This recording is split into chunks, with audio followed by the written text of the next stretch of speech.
कभी कभी अधिक लालच व्यक्ति के सोचने समझने की शक्ति को छीन कर देता है।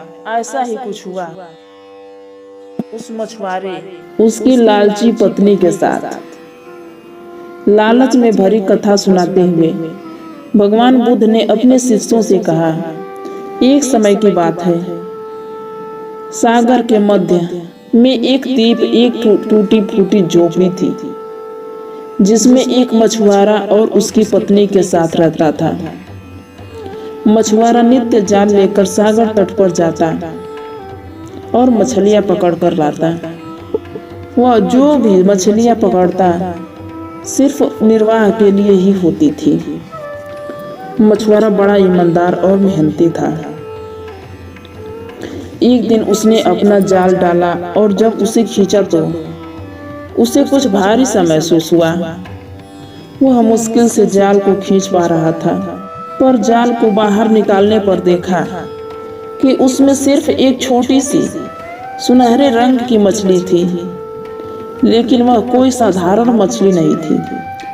वह मनुष्य की आवाज में बोली, हे मानव, मुझे मत पकड़ो, मुझे नीले सागर की गहराइयों में ही रहने दो। मैं तुम्हारा उपकार कभी नहीं भूलूंगी।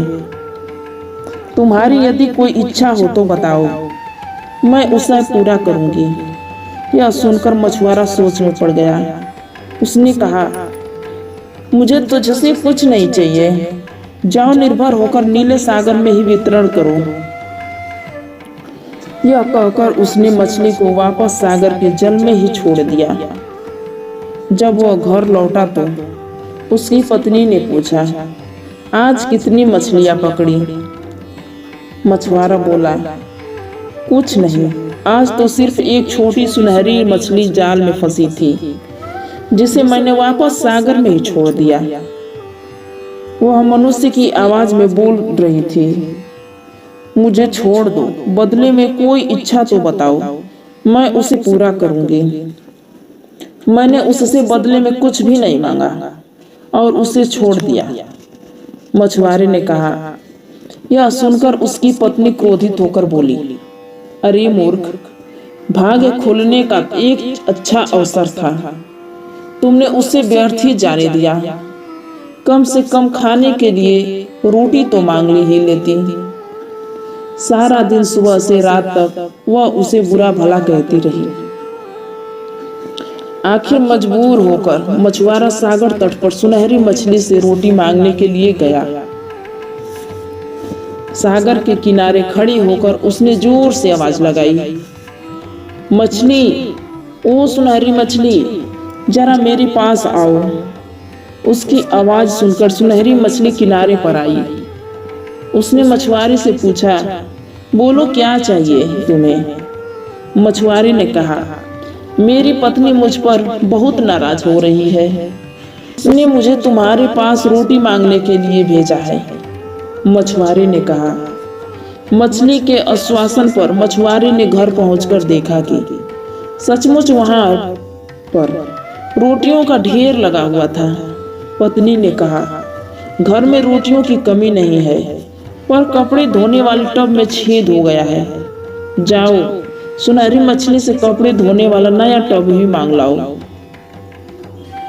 मछुआरा पुनः सागर तट पर पहुंचा। उसने आवाज लगाई, सुनहरी मछली, ओ सुनहरी मछली, मेरे पास आओ। आवाज सुनकर सुनहरी मछली किनारे पर आई और मछुआरे से पूछा, अब क्या चाहिए? मेरी पत्नी को कपड़े धोने का एक टब चाहिए। मछुआरे ने कहा। मछली ने उसकी यह मांग भी पूरी कर दी। इसके बाद मछुआरे ने अपनी पत्नी के कहने पर अपनी झोपड़ी की जगह नया घर मांगा, लेकिन उसकी पत्नी इतने भी संतुष्ट नहीं हुई। उसने खुद को एक सुंदर स्त्री बनाने की मांग रख दी। नया घर मिल जाने के बाद उसकी पत्नी पहले से भी अधिक गुस्से में थी। उसने मछुआरे से कहा, अरे मूर्ख, तुम्हें कोई भी अच्छी बात क्यों नहीं सूझती? तुमने नया घर मांगकर सोच लिया कि बस इतना ही काफी है। तुम उस सुनहरी मछली के पास जाओ और उससे कहो, मैं एक सुंदर स्त्री बनना चाहती हूँ। मछुआरा अपनी पत्नी के कोप से डरता था, इसलिए वह फिर से समुद्र के किनारे पहुंचा और मछली को बुलाकर अपनी मांग बताई।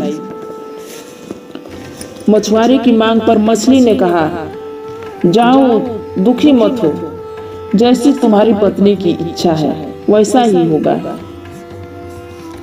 मछुआरा घर पहुंचा तो उसने देखा, इस बार उसने पुराने घर के स्थान पर एक 3 मंजिला भव्य मकान था, जिसमें कई नौकर चाकर काम पे लगे हुए थे और उसकी पत्नी एक ऊंची कुर्सी पर सज धज कर विराजमान थी। उसने अपनी पत्नी से कहा, कैसी हो मेरी सुंदर पत्नी?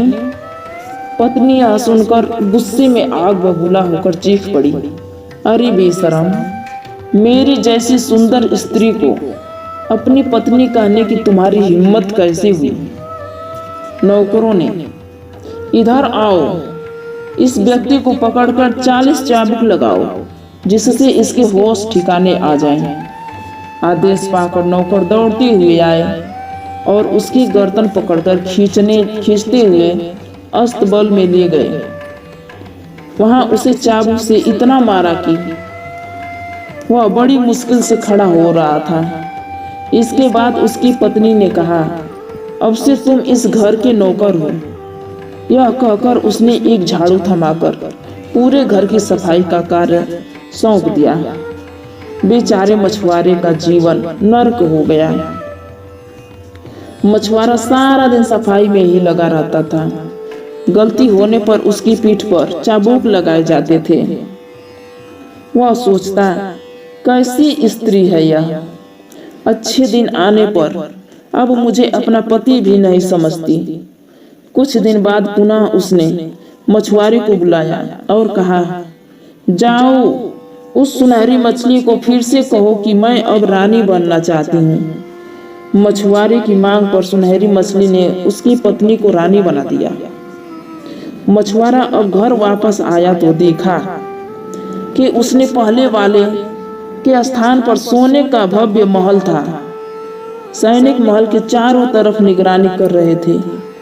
उसकी पत्नी रानी की तरह रत्न जड़ित पोशाक में महल के बाहर मनोरम दृश्य को निहार रही थी। धीरे धीरे उसे रानी की जिंदगी में भी ऊब महसूस करने लगी। उसने सैनिकों को आदेश दिया, जाओ, मेरे मछुआरे पति को मेरे सामने हाजिर करो। सैनिकों ने अविलंब मछुआरे को उसके सामने हाजिर किया।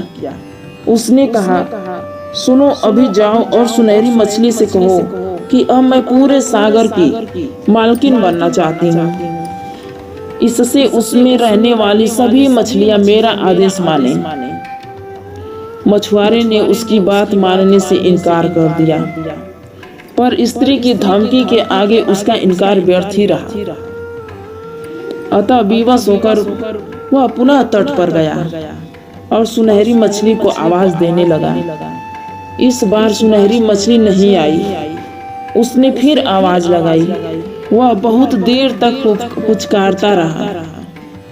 तब कहीं सुनहरी मछली उसके पास आई। उसने आते ही पूछा, बोलो, क्या चाहिए तुम्हें? तब मछुआरे ने दुखी स्वर में कहा, मेरी पत्नी का लालच धीरे धीरे बढ़ता ही जा रहा है। अब वह सागर की मालकिन बनकर मछलियों पर राज करना चाहती है। सुनकर सुनहरी मछली ने इस बार मछुआरे को कुछ भी नहीं कहा। वह पीछे मुड़ी और सागर में जाकर विलुप्त हो गई। मछुआरा वापस पत्नी के पास आ गया। उसने देखा कि महल के स्थान पर अब पहले की तरह एक टूटी फूटी झोपड़ी है। नौकर चाकर सैनिक व बाग बगीचे सभी गायब हुए। झोपड़ी के अंदर उसकी पत्नी फटे पुराने कपड़ों में दुखी होकर बैठी है। उसे अपने किए पर बड़ा पछतावा हो रहा था। मछुआरा और उसकी पत्नी दोनों पहले की तरह जीवन यापन करने लगे।